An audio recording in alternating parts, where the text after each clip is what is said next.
She practiced ordering a glass of wine alone in her kitchen before she ever tried it in public. Her name, for the purposes of this video, is Paulette Ferris. She's 63, a retired hospital administrator in Cedar Rapids, Iowa, and until this spring, she hadn't eaten a meal alone in a restaurant in over a decade. Not because she couldn't, because somewhere along the way, dining alone had quietly become something she associated with being noticed, being pitied, being the woman everyone assumed had been stood up. She wrote to me the week before Easter, describing a plan that sounded small on paper and enormous in her own words. She was going to walk into a well-regarded restaurant downtown alone and order herself a proper meal. She said she could already feel the anxiety building, just thinking about it. Would people stare? Would the host seat her somewhere hidden by the kitchen? Would she know what to do with her hands between courses? She told me she was going to watch our videos a few times beforehand, like rehearsing for something. What struck me wasn't the anxiety.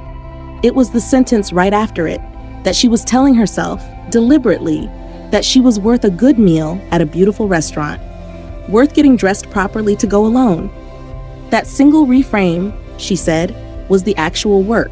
The restaurant was just where she'd prove it to herself. Another woman replied to her that same week, someone who told me she dines alone often enough that the servers at her favorite table know her order before she says it. Her advice was specific, almost blunt. Don't bring a book. Don't check your phone. Dress for the part, but don't overdo it. Be gracious to the host and the servers. Order exactly what you want and know what to ask for when the wine comes. Paulette followed every part of it. She wore a simple dress she already owned instead of buying something new to hide behind. She left her phone in her bag. She asked the sommelier a single confident question about the wine list instead of ordering the first thing she recognized. A maitre d' I spoke with for this video, who's worked fine dining rooms for over 20 years, told me something I think about constantly. The tables that get the best service aren't the loudest ones. They're the ones who seem to already belong there before anyone's confirmed it for them. Paulette finished her meal, paid, and walked out feeling something she hadn't expected. Not relief that it was over. Certainty that she could do it again. She's been back to that same restaurant 3 times since, alone, on purpose. That's what I want you to hold on to today, because habit 7 on this list is the one that actually decided the whole evening for Paulette, before a single course arrived, and it has nothing to do with what she ordered. Before we get into it, I have something for you. The same document that helped Paulette prepare for that first solo dinner. It's called the Elegant Morning Routine Checklist. 12 rituals sophisticated women use to protect their presence, their confidence, and how they carry themselves into any room. Free no catch, linked below this video. My name is 𝐈𝐈𝐅𝐓. Every week I bring this community the information that nobody else is willing to say plainly. That community is called the Undeniables. If you are new here, subscribe right now. You belong here. And drop the city you are watching from in the comments below. I am always down there reading. I want to know where my fellow Undeniables are. Now let's get into it. 1. She sits down with nothing to hide behind. I've watched women bring a phone, a book, a folder of paperwork to a table meant for eating, treating the meal itself as something to be survived rather than experienced. Wealthy women I've observed rarely do this. They sit down with the table itself and nothing else as the entire point of the next hour.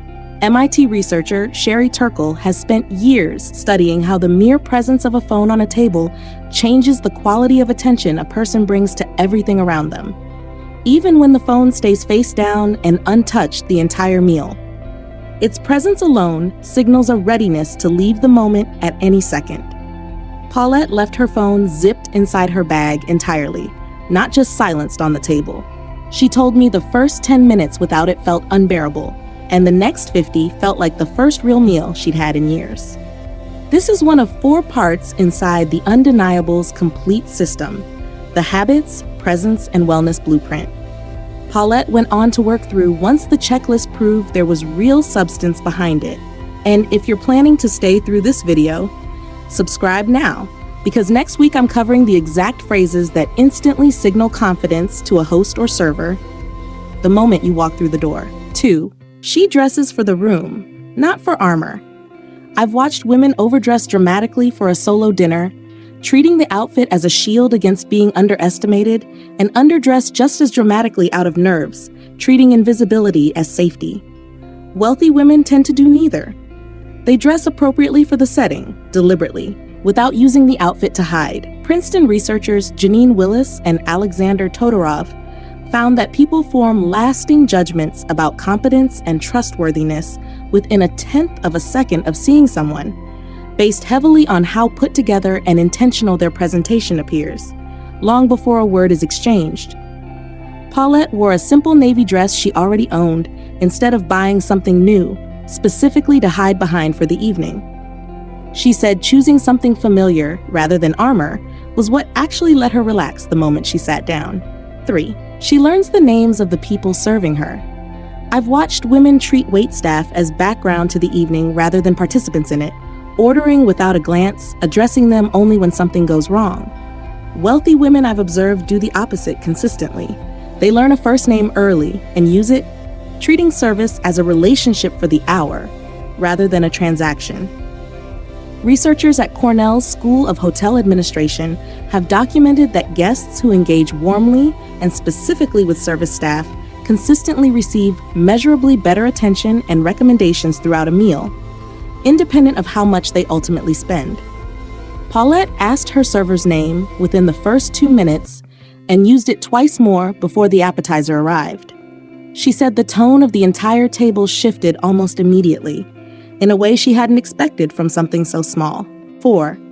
She orders exactly what she wants, once, without narrating the decision. I've watched women order at a table the way they apologize for existing, hedging, asking what others are having, adding a nervous joke about being indecisive. Wealthy women order once, clearly, and let the sentence end there, without narrating the internal debate that led to it. Researchers at Northwestern's Kellogg School of Management have found that decisiveness itself, independent of the actual choice made, is consistently read by others as a marker of confidence and status, while visible hesitation reads as uncertainty, regardless of the final decision. Paulette had planned to ask her server what he'd recommend, out of habit. She caught herself and ordered the dish she'd actually wanted from the moment she opened the menu. She said it was the first time in years she'd let herself want something out loud without checking it against anyone else's approval first. 5. She asks one confident question about the wine, instead of guessing. I've watched women either default to the cheapest option on a wine list out of visible anxiety, or overcompensate by ordering something expensive they can't actually describe. Wealthy women tend to ask a single, specific question instead about the freshest bottle open, or a pairing recommendation, and let the sommelier do the rest. Cornell's Viticulture and Enology program has documented that guests who ask even one specific, informed question are treated by sommeliers as significantly more engaged customers, receiving more attentive pairing guidance throughout the remainder of the meal. Paulette asked which champagne had been opened most recently, exactly as she'd been advised. She said the sommelier's entire demeanor toward her changed after that one sentence, treating her like someone worth talking to about the rest of the list. 6. She keeps her napkin, her posture, and her pace unhurried. I've watched women eat quickly at a solo table, treating speed as a way to minimize the time spent visible and alone. Wealthy women I've observed do the opposite deliberately. Napkin in the lap for the entire meal, pace unhurried, posture settled, as though the hour itself belongs entirely to them. The Emily Post Institute has taught for generations that a napkin left on the table before the meal ends, or a plate rushed through, signals impatience and discomfort far more loudly than any words could, regardless of how the conversation is going. Paulette forced herself to eat at half her normal pace, setting her fork down fully between bites. She said the meal felt longer in the best possible way, like she'd finally given herself permission to take up that much time. 7. She occupies the table without needing anyone's permission to be there. Here's the habit I promised you. Every other habit on this list depends on this one, silently, underneath it.